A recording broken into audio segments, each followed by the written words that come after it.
चलें जी, स्टार्ट करते हैं।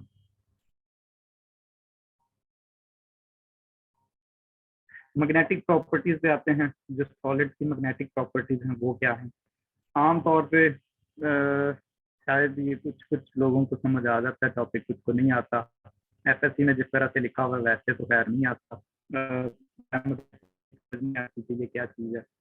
आप एक एक्सपेरिमेंट कीजिएगा पानी के साथ। अगर आप एक हैवी मैग्नेट लेते हो, कोई भी अच्छा मैग्नेट, मतलब जिसकी स्ट्रेंथ बहुत अच्छी हो, और आप उसको पानी के करीब लेके जाएं, पानी रिपेल करना शुरू हो जाएगा, थोड़ा थोड़ा सा रिपेल करेगा। अब ये कैसे हो सकता है कि पानी कैसे रिपेल कर रहा है।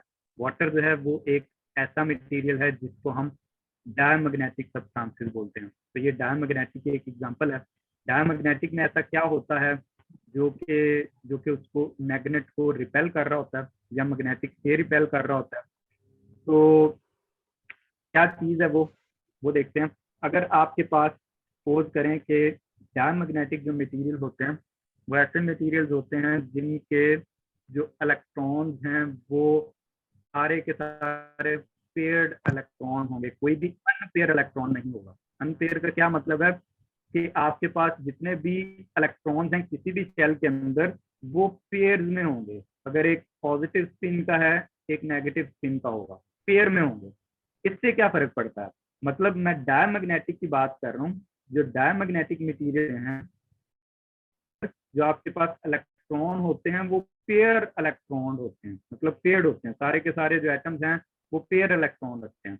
अब इससे क्या होगा, इससे ये होता है कि अगर सपोज करें एक इलेक्ट्रॉन जो है वो अपनी ऑर्बिटल मोशन ऐसे करता है, ये करंट लूप बना रहा है।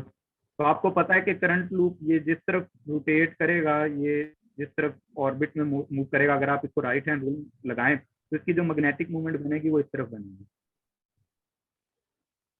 और अगर मैं, क्योंकि ये एक तो नहीं है, इसमें तो दूसरा भी था, इसमें इसमें ये वाला भी है, ये ऑपोजिट है। ये अगर ऑपोजिट है तो इसका मतलब है ये मैं ब्लैक में बना रहा हूँ, ये ब्लू में बना रहा हूँ। एक और भी करंट लूप है, ये वाली, जिसका करंट ऑपोजिट जा रहा है। मतलब ऐसे अगर करंट ऑपोजिट है तो आप इसको अगर राइट हैंड रूल लगाते हो, इसकी मैग्नेटिक मूवमेंट बनेगी इस तरफ, टोटली ऑपोजिट। और क्योंकि दोनों इलेक्ट्रॉन्स हैं और दोनों जो हैं वो अपोजिट स्पिन के हैं, इनकी जो मैग्नेटिक मूवमेंट्स हैं वो भी अपोजिट होती हैं, एक दूसरे का इफेक्ट कैंसिल कर देती हैं। नेट मैग्नेटिक मूवमेंट जो है वो जीरो होती है। लेकिन ये उसी केस में हो सकेगा जब आपके पास इलेक्ट्रॉन ऐसे होंगे, पेयर्ड इलेक्ट्रॉन, ऐसे एलिमेंट्स जिनके पेयर्ड इलेक्ट्रॉन होते हैं वो। अच्छा, अब जब ये अब कोई मैग्नेट नहीं बना, ठीक है। अब इसका मतलब है इनके दरमियान कोई चीनी मैग्नेट या कुछ भी नहीं बने। अगर ये नहीं बने तो अब क्या करें। अब अगर मैं दरमियान में साथ कोई मैग्नेट रखता हूँ तो क्या ये अट्रैक्ट या रिपेल करेंगे। ऑब्वियसली एक तो सिंपल सी बात ये आएगी जहन में कि नहीं, क्योंकि इसमें नेट मैग्नेटिक मूवमेंट तो जीरो हो चुका है। अगर ये जीरो हो गया तो फिर ये कैसे अट्रैक्ट या रिपेल कर सकते हैं। लेकिन आपने शायद ये चीज नहीं गौर की कि अगर सपोज करें मेरे पास ये दो लूप थी और मैं अभी इनके करंट भी अभी बाद में बनाता हूँ।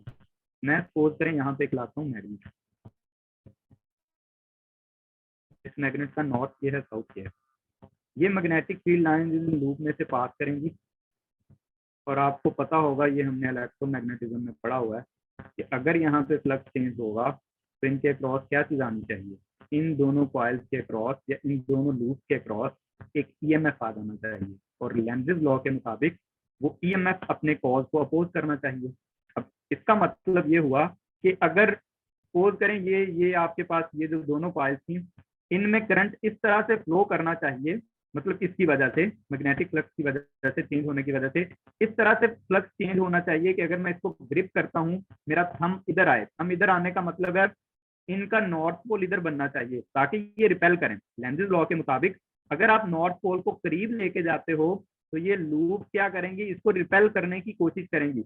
रिपेल करने का मतलब है यहाँ पे नॉर्थ बनना चाहिए, इन कॉइल के यहाँ पे नॉर्थ होना चाहिए। अब यहाँ पे नॉर्थ का मतलब ये है कि करंट इन दोनों कॉइल्स में कैसे होना चाहिए, इस डायरेक्शन में, मतलब ऐसे। अगर इस डायरेक्शन में है तो यहाँ पे भी तो उसी डायरेक्शन, मतलब ये वाली जो कॉइल है इस कॉइल में पहले भी वो इलेक्ट्रॉन ऐसे ही रिवॉल्व कर रहा था। इसका मतलब है जो इस फ्लक्स की चेंज होने की वजह से करंट आएगा वो इस करंट को ज्यादा कर देगा। यहाँ करंट ज्यादा हो गया, और अगर यहाँ पे करंट ज्यादा हो गया इसकी मैग्नेटिक मूवमेंट ज्यादा हो गई। और इस वाली कॉइल में क्योंकि इसमें भी इस फ्लक्स के वजह से तो इसके भी नॉर्थ इधर बनना चाहिए था, तो ये पहले करंट ऐसे था, इसके अंदर ऐसे मूव कर रहा था। अब जो फ्लक्स की वजह से बनेगा वो ऑपोजिट डायरेक्शन में बनेगा, ऑपोजिट करंट आएगा। अगर ऑपोजिट आएगा तो इसका मतलब है इसका ओवरऑल इफेक्ट जो है वो करंट का कम हो जाएगा, और अगर ये कम होगा इसकी मैग्नेटिक डायपोल मूवमेंट क्या कैंसिल आउट हो रहे हैं, ये कैंसिल आउट नहीं हो रहे। अब क्या हो रहा है, अब ये नेट मैग्नेटिक मूवमेंट प्रोड्यूस हो रही है, और किस डायरेक्शन, इस डायरेक्शन में, क्योंकि ज्यादा यहाँ पे है इस साइड पे। दैट मीन्स अब ये जो आपके पास एटम या मॉलिक्यूल है ये अब एक टिनी मैग्नेट के तौर पे बिहेव करना शुरू हो जाएगा, और ऐसे बिहेव करेगा कि इसकी इसका नॉर्थ वाला साइड, रिएक्शन को एक दफा रिपीट करिएगा। मैं करता हूँ। अच्छा, मतलब ये कुछ ज्यादा मैंने डूंगी बात बता दी है शायद। एक मिनट मैं दोबारा बताता हूँ। ओके, ये आपके पास है एक कॉइल,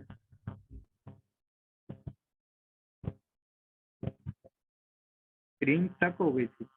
हाँ ओके, चलें दोबारा से देखते हैं। ये मेरे पास है जी, तो आप पानी भी पीऊँ। मशवरा अच्छा है वैसे। डायमैग्नेटिक की समझ आ गई, बाकी मैं वैसे ही समझा लूंगा, बाकी आप लोगों को वैसे ही समझ है। डायमैग्नेटिक का ही मतलब है। तो एक इलेक्ट्रॉन जो था वो उसकी वो ऑर्बिटल मोशन जो है वो कुछ ऐसी थी, ये ऐसी, ये ऐसे जा रहा है। इससे पहले तो राइट हैंड रूल लगाएं। राइट हैंड रूल का मतलब है जिस डायरेक्शन में करंट फ्लो कर रहा है, ये करंट की डायरेक्शन जो है वो क्लॉकवाइज बना रहा हूँ। तो अगर मैं क्लॉकवाइज मैं राइट हैंड को करता हूँ, हम इधर आ रहा है, तो इसका मतलब है इसकी जो मैग्नेटिक मूवमेंट है वो बन रही है इस साइड। ठीक है ना, कहने का मतलब है आप ऐसे ही कहते हो ना कि अगर ये एक मैग्नेट है, ये इसका नॉर्थ है, ये इसका साउथ है, तो नॉर्थ से साउथ की तरफ लाइन जाती है, ऐसे नॉर्थ से निकलती है साउथ की तरफ जाती है। इसका मतलब है मैं जस्ट ये हिस्सा बना रहा हूँ, ये वाला। तो ये हिस्सा आपका जिस तरफ हम आया वो मैंने मैग्नेटिक मूवमेंट की डायरेक्शन ये बना। अब आते हैं दूसरा जो इसके साथ पेयर वाला इलेक्ट्रॉन है, वो क्योंकि अपोजिट स्पिन का, इसका मतलब है उसके अंदर जो करंट फ्लो होगा, मतलब वो जो रोटेट या ऑर्बिट में रोटेट करेगा वो इसके अपोजिट करेगा। अगर ये क्लॉकवाइज कर रहा था वो एंटी क्लॉकवाइज करेगा, ये एंटी क्लॉक। अब आप एंटी क्लॉकवाइज डायरेक्शन में अगर आप लगाते हो तो थंब इधर आएगा। थंब इधर आने का मतलब है मैग्नेटिक मूवमेंट इसकी बनेगी इस साइड। हाँ जी, नेट मैग्नेटिक मूवमेंट बता दें कितनी है, तो आप कहेंगे 0। नेट मैग्नेटिक मूवमेंट कितनी है, 0। अगर नेट मैग्नेटिक मूवमेंट 0 है तो अब दैट मीन्स डायमैग्नेटिक मटेरियल के अंदर जो आपके पास एटम्स होते हैं वो कोई मैग्नेटिक मूवमेंट नहीं रखते, वो कोई टिनी मैग्नेट नहीं बनते। इसी वजह से जब आप डायमैग्नेटिक को रिप्रेजेंट करते हो ना, मैंने एक तस्वीर शेयर की थी ग्रुप के अंदर, उस तस्वीर में डायमैग्नेटिक के अंदर मैंने जो एटम्स बनाए हुए थे उन एटम्स को खाली छोड़ा हुआ था। तो वो खाली छोड़ने का मकसद ये था क्योंकि उनकी नेट मैग्नेटिक डायपोल मूवमेंट जो है वो 0 हो जाती है। तो ना इसकी डायपोल मूवमेंट है, ना इसकी मैग्नेटिक मूवमेंट है, ना इसकी है, ना इसकी है, किसी की भी नहीं है। मैंने उसको खाली छोड़ दिया था, जस्ट सर्कल लगाए हुए थे। तो वो इसी वजह से था क्योंकि ये पेयर में होते हैं इलेक्ट्रॉन, ये एक दूसरे के इफेक्ट को कैंसिल आउट कर देते हैं। अब देखते हैं कि अगर मैं एक बाहर से एक मैग्नेट इसके करीब लेके आता हूँ, ये किस तरह से वीकली रिपेल करेंगे, उस मैग्नेट से किस तरह से ये रिपेल करेंगे वो अब देखते हैं। तो मैं अब ये इस डायग्राम को ऐसे ही रहने देता हूँ फिलहाल के लिए। मैं नई डायग्राम एक बनाता हूँ, मैं इसी की एक और डायग्राम बनाता हूँ, उसमें पहले मैं डायरेक्शन को शो नहीं करता, मैं जस्ट वैसे ही बना रहा हूँ। मतलब ये आपको पता है कि ऑर्बिटल मोशन की वजह से मैग्नेटिक मूवमेंट जो है वो कैंसिल आउट हो चुकी है। अब मैं लाता हूँ एक मैग्नेट यहाँ, मैग्नेट का नॉर्थ ये साउथ है। जैसे ही करंट यहाँ से फ्लक्स, मतलब यहाँ से मैग्नेटिक फ्लक्स यहाँ से गुजरेगा, तो मैग्नेटिक फ्लक्स क्या करेगा, इसके अंदर एक करंट इंड्यूस करेगा, इसके अंदर एक करंट इंड्यूस करेगा। अब इनके अंदर करंट इंड्यूस कैसे होगा वो देख लें। इन दोनों कॉइल्स के अंदर करंट इंड्यूस ऐसे होगा कि वो अपने कॉज को अपोज करेंगे। कॉज क्या था, नॉर्थ का करीब आना। इसका मतलब है इन दोनों कॉइल्स में लेफ्ट साइड पे क्या बनना चाहिए, नॉर्थ पोल बनना चाहिए, इधर नॉर्थ बनना चाहिए, यहाँ नॉर्थ बनना चाहिए, क्योंकि नॉर्थ ही नॉर्थ को रिपेल करता है। अब वो नॉर्थ बनाने के लिए मैं करंट की डायरेक्शन क्या लूँ, ये देखें, रेड के अंदर अगर मैंने नॉर्थ इधर रखना है तो मैं करंट की डायरेक्शन क्या लूँ, मैं करंट की डायरेक्शन जो है वो लूंगा क्लॉकवाइज डायरेक्शन। मतलब यहाँ पे अगर मैं करंट की डायरेक्शन लेता हूँ वो मैं क्लॉकवाइज डायरेक्शन लेना शुरू करूंगा। ये आपके पास जो है वो नहीं, नॉर्थ ऐसे ही बनेगा ना, ये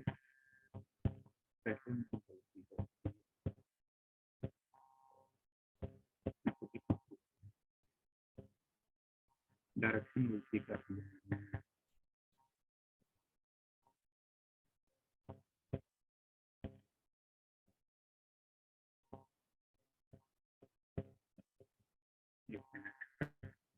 एक मिनट सर क्लॉकवाइज नहीं होगा इसमें तो? हाँ? नहीं, मैंने वो Clockwise हो- जो पहले ये डायरेक्शन ली है ना, इनकी मैंने वो राइट हैंड सही लगाया। ऊपर वाले उल्ट नहीं हो गया? उलट हो गया, उल्ट नहीं होगा सर, है ना? उलट हो गया, उलट। कि वो मैंने क्लॉकवाइज लेनी थी तो वो ये मैंने उल्टी कर दी है ना। इसको दोबारा बना देता हूँ। इसको, ये रेड है, ये ब्लू है,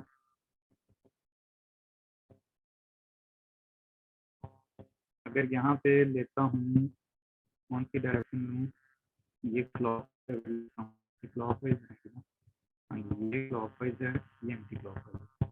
अगर रेड वाले में मैं क्लॉकवाइज डायरेक्शन को शो कर, ठीक है, तो क्लॉकवाइज डायरेक्शन बनेगी ये आप डायरेक्शन देख लीजिएगा।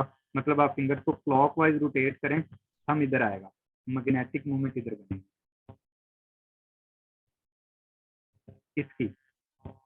और अगर यहाँ पे देखें तो अगर मैं थंब को इधर रखना चाहूँ तो ये क्योंकि ऑपोजिट बिहेव करेगा, तो ये जो है ये एंटी क्लॉकवाइज बिहेव करेगा, ये एंटी क्लॉकवाइज। सर इसकी बाहर की तरफ होगी, मतलब हमारी तरफ, हाँ जी, नीचे की तरफ।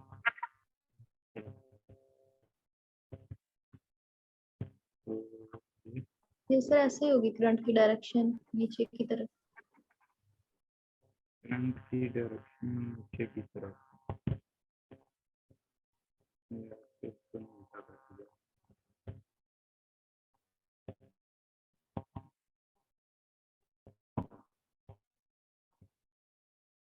सर ठीक है, तभी सेंटर में सेम एक जैसे आ जाएंगे ना। ये आपके पास ये दोनों हो गए कैंसिल आउट। अब आते हैं इस पे।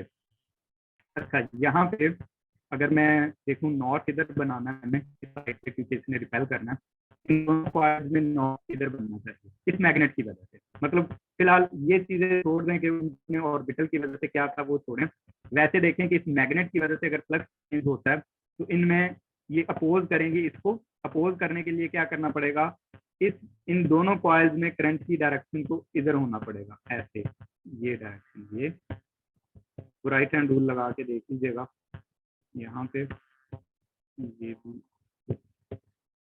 मतलब दोनों सेम डायरेक्शन में करंट फ्लो करेंगी, तब नॉर्थ इधर बनेगा। दोनों के लिए मैं एक ही डायरेक्शन लूंगा तो नॉर्थ इधर बनेगा, क्योंकि ये दोनों एक तरह से ही बिहेव करना शुरू हो जाएंगी इस मैग्नेट की वजह से। ये मैग्नेट की बात कर रहा हूँ, तो अगर आप मैग्नेट की वजह से देखोगे इन दोनों कॉइल्स में नॉर्थ इधर बनना चाहिए था, नॉर्थ बनेगा, दोनों कॉइल्स में करंट की डायरेक्शन ये होगी जो मैंने अभी बनाई है। अगर आप इसको और इसको कंपेयर करो जरा, तो आप देखो ये रेड वाली जो है, जो करंट की डायरेक्शन इसमें थी वही ऑर्बिटल मोशन भी इलेक्ट्रॉन की उसी तरफ ही है। इसका मतलब है ये वाली जो है, ये जब मैग्नेट करीब आएगा तो इसमें पहले भी ऑर्बिट में भी रिवॉल्व इसी तरह से इलेक्ट्रॉन कर रहा था और करंट की डायरेक्शन भी ये थी। ये अपने आप को करंट की वैल्यू को ज्यादा करके यहाँ पे मैग्नेटिक मूवमेंट की वैल्यू को बहुत हाई कर लेता, बहुत हाई नहीं मतलब ज्यादा कर लेता है।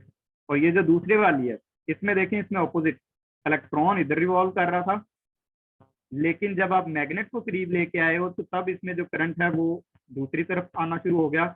ये एक दूसरे को कैंसिल आउट करेंगे। इस वाली लूप के अंदर जो है वो करंट की वैल्यू कम हो जाएगी और मैग्नेटिक मूवमेंट की वैल्यू भी कम हो जाएगी। तो इस केस में अब देखें कि यहाँ पे ये दोनों एक दूसरे को कैंसिल आउट नहीं करेंगे, और एक दूसरे को कैंसिल आउट ना करने का मतलब ये है अब इनमें एक नेट मैग्नेटिक मूवमेंट है जो कि इस डायरेक्शन में है। और इस डायरेक्शन का मतलब है ये वाली डायरेक्शन और ये वाली डायरेक्शन, ये नॉर्थ की, ये बाहर वाले मैग्नेट की, ये एक दूसरे को अपोज करेंगी। तो ये जो है अब थोड़ा सा वीकली रिपेल होना शुरू हो जाएगा, और ये बहुत ही वीक प्रोसेस है। मतलब ये कि डायमैग्नेटिक मटेरियल जो है वो हम खुद भी है डायमैग्नेटिक ही हैं, लकड़ी डायमैग्नेटिक है, आप इसके पास जितना भी मैग्नेट ले जाओ इसको कुछ नहीं होगा। तो मतलब कहने का ये है कि ये बहुत ज्यादा वीकली रिपेल करेंगे एक दूसरे को, वो इस तरह से करते हैं। अच्छा, जैसे ही मैं मैग्नेट को हटा दूं, क्या लगता है क्या होगा? मैग्नेट को हटाने से कोई बताएगा क्या होगा? फिर से फ्लक्स चेंज होगा, और अब फ्लक्स उल्टी डायरेक्शन में चेंज होगा। उल्टी डायरेक्शन में चेंज होने का मतलब है ये वाली मैग्नेटिक मूवमेंट फिर से कम होना शुरू हो जाएगी, ये थोड़ी बढ़ना शुरू हो जाएगी, और फिर वो वक्त आ जाएगा ये एक दूसरे को कैंसिल कर देंगी। अगेन नेट मैग्नेटिक मूवमेंट फिर से जीरो हो जाएगी। दैट मीन्स आप मैग्नेट को करीब लाते हो तो थोड़ी सी रिपल्शन होती है और इसके अंदर एक मैग्नेटिक फील्ड इंड्यूस होती है, लेकिन जैसे ही आप ये मैग्नेट को हटा दोगे दोबारा से नेट मैग्नेटिक मूवमेंट की वैल्यू जीरो हो जाएगी। तो ये एक वीक प्रोसेस है और ये फौरन से पहले खत्म भी हो जाता है। मीन्स आप जैसे ही मैग्नेट लाते हो थोड़ी सी रिपल्शन होगी, जैसे ही आप मैग्नेट को हटाते हो रिपल्शन भी खत्म हो जाएगी और हर चीज खत्म हो जाएगी और डायमैग्नेटिक मटेरियल की कोई मैग्नेटिक मूवमेंट नहीं रह जाएगी। तो ये आपके पास है डायमैग्नेटिक मटेरियल। इनमें बहुत सारे मटेरियल आते हैं, वो नाम भी याद कीजिएगा। इसके अलावा जो पैरामैग्नेटिक मटेरियल्स हैं वो क्या होते हैं? पैरामैग्नेटिक मटेरियल हमेशा होते हैं ऐसे मटेरियल जिनमें इलेक्ट्रॉन अनपेयर होते हैं, अनपेयर भी होते हैं, मतलब कि उनके शेल के अंदर वो अनपेयर इलेक्ट्रॉन्स भी होंगे। अब वो क्या करते हैं अनपेयर वाले? अनपेयर का मतलब है कोई सिंगल एक इलेक्ट्रॉन होगा, या स्पिन अप का या स्पिन डाउन का। तो इसका मतलब ये है कि वहां पे हर एटम जो है, अब ये अगर सपोज एक एटम है, इसके अंदर बाकी सारे तो पेयर्ड हैं, वो तो ठीक है, लेकिन एक वैलेंस शेल के अंदर एक इलेक्ट्रॉन ऐसा है जो अनपेयर है। वो अनपेयर जाहिर है कि वो लूप बनाएगा, करंट लूप बनाएगा और एक मैग्नेटिक मूवमेंट जनरेट करेगा किसी भी डायरेक्शन में। फिर दूसरा एटम होगा वो भी जनरेट करेगा किसी दूसरी डायरेक्शन में, फिर तीसरा एटम होगा वो भी जनरेट करेगा किसी और डायरेक्शन में, ये किसी और डायरेक्शन में, ये किसी और डायरेक्शन में, ये किसी और डायरेक्शन में, और इसी तरह से करते करते रैंडमली, ये बिल्कुल रैंडमली इनकी अरेंजमेंट होती है। तो ऐसे मैग्नेटिक मूवमेंट जो कि इंडिविजुअल एटम्स को मैग्नेट की तरह बिहेव करते हैं, स्मॉल मैग्नेट की तरह बिहेव कर रहे होते हैं, लेकिन अगर आप पूरे के पूरे इस मटेरियल को देखोगे तो इनकी भी नेट मैग्नेटिक मूवमेंट फिलहाल जीरो ही है, क्योंकि ये रैंडम है, एक दूसरे का इफेक्ट कैंसिल आउट कर रहे हैं। पूरा मटेरियल अगर आप देखोगे ओवरऑल मटेरियल मैग्नेटिक मूवमेंट की वैल्यू जीरो है, लेकिन अगर आप इंडिविजुअल एटम को देखना शुरू करें तो ये टिनी मैग्नेट हैं, क्योंकि ये अनपेयर इलेक्ट्रॉन की वजह से हैं। वह अनपेयर इलेक्ट्रॉन इनमें मैग्नेटिक मूवमेंट प्रोड्यूस कर रहा है, जो कि डायमैग्नेटिक के अंदर नहीं था। डायमैग्नेटिक के अंदर दोनों पेयर थे, दोनों एक दूसरे का इफेक्ट कैंसिल करते थे, और एटम जो है उसमें कोई भी नेट मैग्नेटिक मूवमेंट जो है वो नहीं बनती थी। इस वजह से यहाँ पे मैंने कोई मैग्नेटिक मूवमेंट नहीं बनाई, ये डायमैग्नेटिक है। लेकिन पैरामैग्नेटिक के अंदर हर एटम जो है वो कोई ना कोई इंडिविजुअल मैग्नेटिक मूवमेंट बना रहा होता है, लेकिन ओवरऑल ये रैंडम होते हैं, रैंडम ओरिएंटेड होती है मैग्नेटिक मूवमेंट, एक दूसरे का इफेक्ट कैंसिल करती हैं, नेट मैग्नेटिक मूवमेंट इसकी भी जीरो है। लेकिन जैसे ही आप कोई मैग्नेट यहाँ पे करीब लेके आओ, अब ये क्या करना शुरू करेंगे? ऑब्वियसली ये एक मैग्नेट है, आप इस मैग्नेट को ऐसे समझें कि ये एक छोटा सा, मतलब मैं अगर इस मटेरियल को ऐसे कह लूँ, ये मटेरियल है पैरामैग्नेटिक मटेरियल, इसका एक मैग्नेट ऐसे बना हुआ है नॉर्थ साउथ, एक ऐसे पड़ा हुआ है, एक जो है वो कुछ इस डायरेक्शन में पड़ा हुआ है, एक जो है वो ऐसे है। तो ये डिफरेंट डायरेक्शन में है। जैसे ही आप एक मैग्नेट एक्सटर्नल मैग्नेट यहाँ पे लेके आओगे, ये मैग्नेट क्या करेगा, इस मैग्नेट को रोटेट करेगा। तो रोटेट कैसे करेगा, इसका साउथ इसकी नॉर्थ की तरफ अट्रैक्ट करेगा, नॉर्थ नॉर्थ को रिपेल करेगा। ये वाले जो छोटे छोटे से मैग्नेट हैं अपने आप को अलाइन करने की कोशिश करते हैं।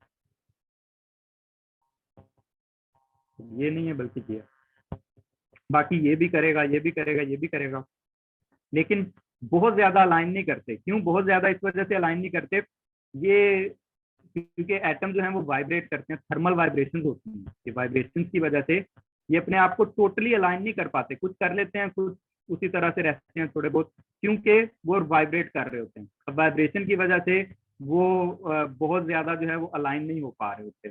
इसका मतलब ये हुआ कि ये जो आपके पास पैरामैग्नेटिक मटेरियल्स हैं, जैसे ही आप एक्सटर्नल मैग्नेटिक फील्ड इनके करीब लेके आओगे, इनमें एक नेट मैग्नेटिक मूवमेंट प्रोड्यूस हो जाएगा उस डायरेक्शन में जिस डायरेक्शन में ये थे, मतलब जो एक्सटर्नल है उसी डायरेक्शन में।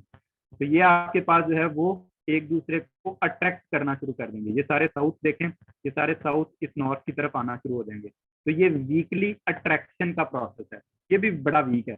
जैसे ही मैग्नेट को दूर लेके जाऊंगा, तो क्योंकि इनमें इनमें पहले से थर्मल वाइब्रेशन हैं, ये अपने आप को उसी तरह से दोबारा से अलाइन कर लेंगी जैसे ये पहले थी, और फिर से इनमें नेट मैग्नेटिक मूवमेंट की वैल्यू क्या हो जाएगी, 0।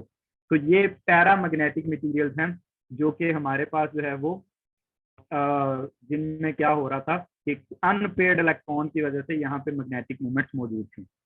और कोई बताएगा वैसे पैरामैग्नेटिक के अंदर भी क्या डायमैग्नेटिक वाली सिचुएशन हो रही होती है या नहीं? मतलब कहने का है कि अगर आप सपोज पैरामैग्नेटिक मटेरियल के अंदर अगर आप एक एटम को कंसीडर करते हो, एटम के अंदर ये सेल्स हैं, यहाँ पे सपोज पेड और अनपेड हैं, यहाँ पे ये पेड मौजूद हैं, यहाँ पे एक अनपेड मौजूद है, ये वाला खाली एक। तो अब क्या डायमैग्नेटिक वाला प्रोसेस भी हो रहा होता है? यस, इनके अंदर, इन सेल्स के अंदर तो वो डायमैग्नेटिक वाला प्रोसेस भी हो रहा है जो मैंने पहले बताया था। इसके अंदर ये जो लास्ट वाला सेल है उसके अंदर ये सारा ये वाला जो अट्रैक्शन वाला प्रोसेस है ये हो रहा होता है। दैट मीन्स के हर मटेरियल के अंदर ना डायमैग्नेटिक वाला जरूर लाजमी ये वाला प्रोसेस जरूर होगा, लेकिन क्योंकि डोमिनेट, अब इस केस में जो अनपेयर वाला था, इस केस में डोमिनेट कौन सा कर जाता है, पैरामैग्नेटिक वाला। दैट मीन्स पैरामैग्नेटिक का मतलब है वीकली अट्रैक्ट करना शुरू कर देते हैं, डायमैग्नेटिक जो है वो कम रहता है। इस वजह से हम इनको कहते हैं ये पैरामैग्नेटिक मटेरियल्स हैं।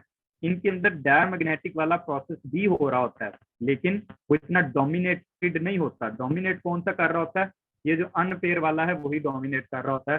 तो ये अट्रैक्ट करना शुरू कर देते हैं, वीकली अट्रैक्ट।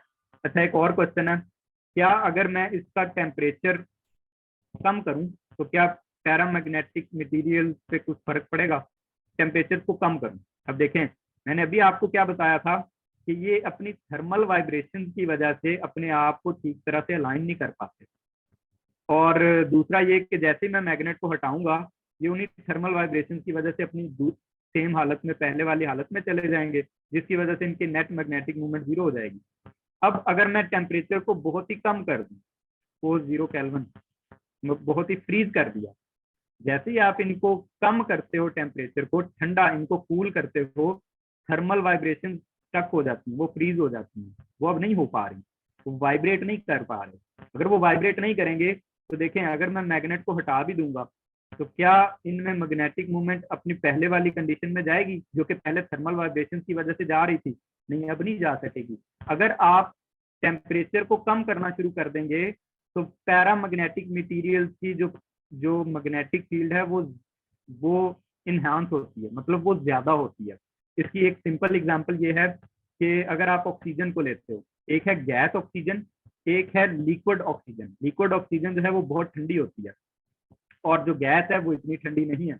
अगर आप लिक्विड ऑक्सीजन के सामने मैग्नेट लेके जाएं और गैस ऑक्सीजन के सामने मैग्नेट लेके जाएं, जो लिक्विड वाली है वो ज्यादा अट्रैक्ट करेगी। क्यों ज्यादा अट्रैक्ट कर रही है? क्योंकि उसका टेम्परेचर बहुत लो है, और लो टेम्परेचर पे क्या होता है, थर्मल वाइब्रेशन जो है वो कंट्रोल हो जाती हैं, जिसकी वजह से ये अपने आप को अलाइन भी ठीक से कर पा रही होती हैं। और फिर ये ज्यादा मतलब ये अगर आप मैग्नेट को हटाते हो तो बहुत जल्दी ये डी अलाइन भी नहीं कर पा रही होती। तो इनमें जो है वो मैग्नेटिसिटी अगर आपने बढ़ानी है तो इनका लो टेम्परेचर करना शुरू कर दें। तो पैरामैग्नेटिक मटेरियल जो है वो टेम्परेचर पे डिपेंड करते हैं, उनकी जो मैग्नेटिज्म की प्रॉपर्टी है वो टेम्परेचर पे डिपेंडेंट है। क्या ये होते हैं ये डायमैग्नेटिक वाले? ये डायमैग्नेटिक वाले थर्मल वाइब्रेशन की वजह से कुछ नहीं हो रहा था इनको। इनकी जो मैग्नेटिक मूवमेंट प्रोड्यूस हो रही थी, जो भी वो रिपल्शन वाली, वो किस चीज की वजह से थी? वो थी इंड्यूस्ड करंट की वजह से। और इंड्यूस्ड करंट कभी भी टेम्परेचर पे डिपेंड नहीं करता। इसका मतलब है डायमैग्नेटिक मटेरियल जो है आप टेम्परेचर को कम कर दें या टेम्परेचर को ज्यादा कर दें, इन पे कोई फर्क नहीं पड़ने वाला, पर पैरामैग्नेटिक पे फर्क पड़ेगा। लास्ट में आते हैं फेरोमैग्नेटिक मटेरियल्स। फेरोमैग्नेटिक मटेरियल्स क्या होते हैं? ये ऐसे मटेरियल्स हैं जो कि, अब पैरा में और फेरो में फर्क क्या है बेसिकली? वो ये फर्क है, सपोज ये एक मटेरियल है, ये भी अनपेयर्ड ही होते हैं, लेकिन इनको समझने के लिए आपको जाहिर है कि ये क्वांटम मैकेनिक्स आनी चाहिए ये फेरोमैग्नेटिक मटेरियल्स को समझने के लिए। मैं खैर क्वांटम मैकेनिक्स में तो नहीं जाता, मैं सिंपल सी बात ही करूंगा। इनमें क्या होता है कि जो एटम्स होते हैं ना, वो उनकी कोई नेट मैग्नेटिक मूवमेंट होती है ऑब्वियसली। एक ये एटम है, इसकी कोई नेट मैग्नेटिक मूवमेंट है। फिर इसके जो नेबर होते हैं उनकी भी नेट मैग्नेटिक मूवमेंट है, इसके नेबर की भी नेट मैग्नेटिक मूवमेंट है, इसके नेबर की भी, यहाँ पे भी, यहाँ पे भी, यहाँ पे भी। फिर जो साथ वाले इधर हैं उनकी भी नेट मैग्नेटिक मूवमेंट है।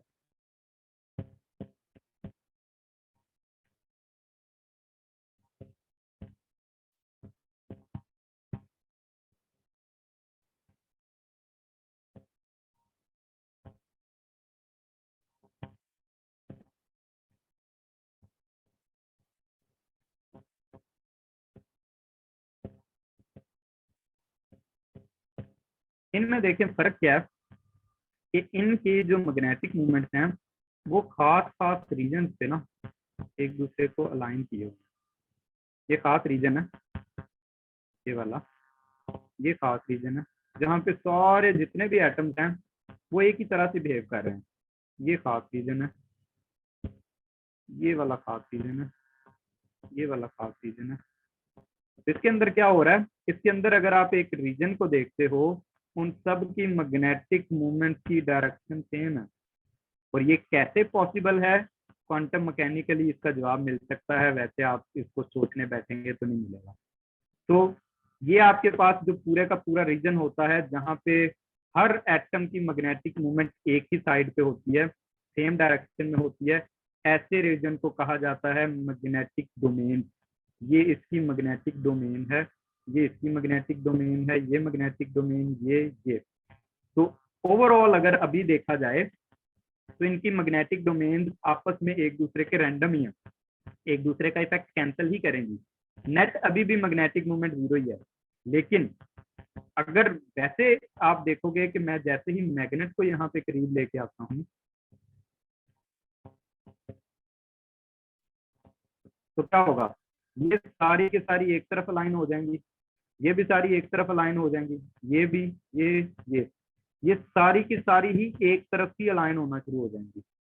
अब जब ये सारी की सारी एक तरफ अलाइन होना शुरू हो जाएंगी तो ये पूरे का पूरा मटेरियल एक डायरेक्शन में अलाइन होना शुरू हो जाएगा, सारी डोमेन, ये वाली डोमेन भी, ये डोमेन भी,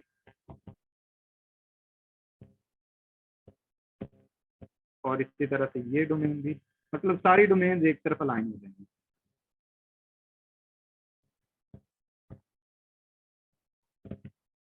और ये एक दूसरे को इतना पावरफुली मैग्नेटाइज कर देती हैं, और ये जाहिर है कि ये भी बड़ा पावरफुल अट्रैक्शन होगी इसमें। तो ये बहुत स्ट्रॉन्ग प्रोसेस है, और ऐसा स्ट्रॉन्ग प्रोसेस है कि अगर आप इस मैग्नेट को साइड पे भी ले जाते हो, थर्मल वाइब्रेशंस भी नहीं कुछ कर सकती, क्योंकि यहाँ पे अगर थर्मल वाइब्रेशंस हैं भी, ये पूरी की पूरी डोमेन को हिलाना है। पूरी डोमेन को हिलाना इतना आसान काम नहीं है। तो इसका मतलब है ये अगर आप मैग्नेट को हटा भी देते हो, ये अपनी उसी पोजीशन में ही रिटेन रहती हैं काफी देर तक। तो इसका मतलब है कि ये जो प्रोसेस है ये स्ट्रॉन्ग प्रोसेस है, और ये कब खत्म होंगी? अगर आप सपोज करें कि इनको डीमैग्नेटाइज करना चाह रहे हो, वो मटेरियल टू मटेरियल डिपेंड करता है, क्योंकि कितनी मतलब क्या क्या वैल्यूज हैं वो उस हिसाब से होती हैं। अदरवाइज अगर आप इस पैरामैग्नेटिक मटेरियल फेरोमैग्नेटिक मटेरियल को अगर आप हीट देना शुरू कर दें, मैं इसको टेम्परेचर शुरू कर देता हूँ, आग पे रख दिया, तब क्या होगा? पहले तो थर्मल वाइब्रेशन ऐसी थी कि वो सिर्फ, वो तो पूरी की पूरी डोमेन को हिलाना मुश्किल था। जब आपने खुद इसको टेम्परेचर देना शुरू कर दिया, अब क्या होगा? अब इनमें थर्मल वाइब्रेशन इतनी ज्यादा हो जाएंगी कि ये अपनी डोमेन को ही भूल जाएंगी। अब क्या करेंगी? हर एटम अपने अपनी रैंडम ओरिएंटेशन करना शुरू कर देगा, मतलब ये वाले हिस्से खत्म हो जाएंगे। अब ये वाला जो एटम है ये अगर इस तरफ है, टेम्परेचर देने के बाद हो सकता है ये वाला इस तरफ हो जाए, ये वाला जो है हो सकता है ये इस तरफ हो जाए, ये इस तरफ हो जाए, ये इस तरफ हो जाए, ये डोमेन खत्म हो गई। अब अगर डोमेन, क्योंकि डोमेन तो मैंने वो कहा था वो रीजन जहाँ पे सारे के सारे मैग्नेटिक फील्ड एक तरफ हो, अब ये तो हिस्सा रह ही नहीं गया। जैसे जैसे आप टेम्परेचर बढ़ाते हो ये किस में चेंज होना शुरू हो गया? ये वैसा बनना शुरू हो गया जैसा पैरा था। तो दैट मीन्स कि आप टेम्परेचर को जितना हाई करते जाओगे, ये फेरोमैग्नेटिक मटेरियल पैरामैग्नेटिक मटेरियल में चेंज होना शुरू हो जाता है। जिस खास टेम्परेचर पे ये चेंज होगा, उस खास टेम्परेचर को क्या कहा जाता है? उसको कहा जाएगा, ये कौन सा टेम्परेचर था? क्यूरी टेम्परेचर, क्यूरी था ना? हाँ जी, ये क्यूरी टेम्परेचर पे। तो वो क्यूरी टेम्परेचर, और आयरन के लिए वो 750 डिग्री है, या उसको केल्विन में भी आप देख सकते हैं। तो क्यूरी टेम्परेचर वो टेम्परेचर है जिसमें फेरोमैग्नेटिक मटेरियल जो हैं वो पैरामैग्नेटिक मटेरियल में चेंज होना शुरू हो जाते हैं।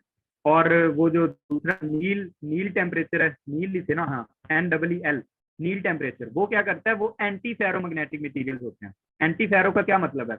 एंटी फेरो का मतलब ये है कि इसमें, अब जैसे ये जो मैंने अभी यहाँ पे आपको दिखाया था, जो हम सर्कल बना रहे होते हैं ना इस तरह के, वो सर्कल सिर्फ एक डोमेन को दिखा रहे हैं। ये डोमेन है फेरोमैग्नेटिक मटेरियल की, इस डोमेन के अंदर ये सारे के सारे अलाइन, ये फेरोमैग्नेटिक है। सपोज मैंने किसी एक डोमेन को दिखाया, वो डोमेन ये वाली है, सपोज वो ये था, ये फेरो है। लेकिन जो एंटी फेरो होते हैं, एंटी फेरो में ये होता है कि एक एटम अगर ऐसे है, इस तरफ अलाइन है, उसकी मैग्नेटिक मूवमेंट दूसरे की अपोजिट है, और इन दोनों का मैग्नीट्यूड सेम होता है। इसकी अगर एक तरफ है, इसकी अपोजिट है, इसकी अगर एक तरफ है, इसकी अपोजिट है, तो ये इस तरह से होता है। ये एंटी फेरोमैग्नेटिक मटेरियल्स हैं जिनकी मैग्नेटिक मूवमेंट जो है डोमेन के अंदर, मैग्नेटिक मूवमेंट एक दूसरे के अपोजिट होती है और इक्वल इन मैग्नीट्यूड होती है।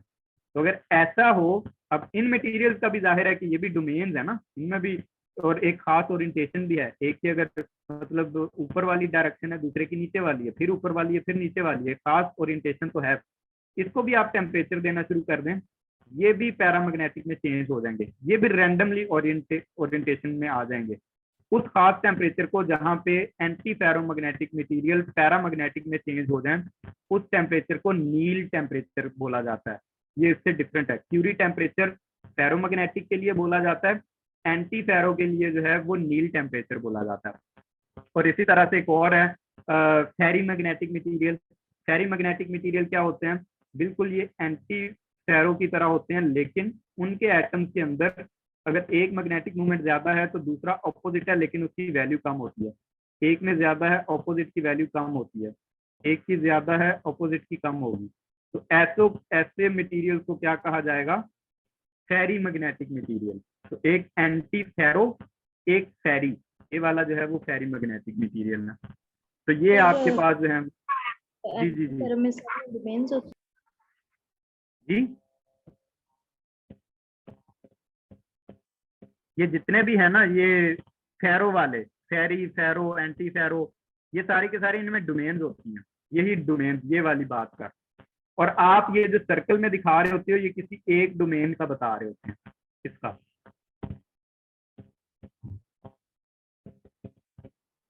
समझ आई? यस सर, ये इन तीनों में मतलब डोमेन्स होती हैं, बस वो डाया और पैरा में नहीं होती। हाँ जी, डाया और पैरा में नहीं होती। और एक और बात कि जो काय है, काय की वैल्यू वो नेगेटिव होती है डाई के लिए, बाकी हर मटेरियल के लिए पॉजिटिव होती है, ये भी याद रखिएगा।